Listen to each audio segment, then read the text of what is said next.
पाकिस्तान के नए army chief के नाम पर सबकी नजरें मरकूज हैं। नए आर्मी चीफ की तैनाती के लिए समरी वजीर आजम हाउस को भिजवा दी गई है। समरी में 6 सीनियर तरीन अफसरान के नाम शामिल हैं।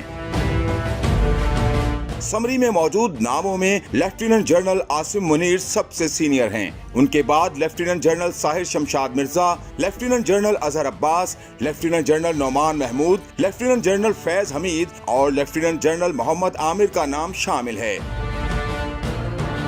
इस बार आर्मी चीफ की तैनाती खास अहमियत और तवज्जो का मरकज बनी हुई है। लेकिन इस मर्तबा की समरी की एक और मुनफरिद और अहम बात यह है कि समरी में मौजूद 5 लेफ्टिनेंट जनरल्स कोर्स मेट्स हैं। जी हाँ, lieutenant general Asim Munir senior most हैं और उनके बाद तमाम जनरल्स का ताल्लुक एक ही बैच से है। तमाम ही जर्नैल मुहारत के एतबार से एक से बढ़कर एक हैं। पांचों जर्नल्स ने एक ही साल में पाक फौज में शमूलियत इख्तियार की। पांचों जर्नल्स मुख्तलिफ मगर अहम ओहदों पर फाइज रहे। पांचों जर्नल्स की रिटायरमेंट भी आगे पीछे होगी। 29 अप्रैल 2023 तक पांचों जर्नल रिटायर हो जाएंगे।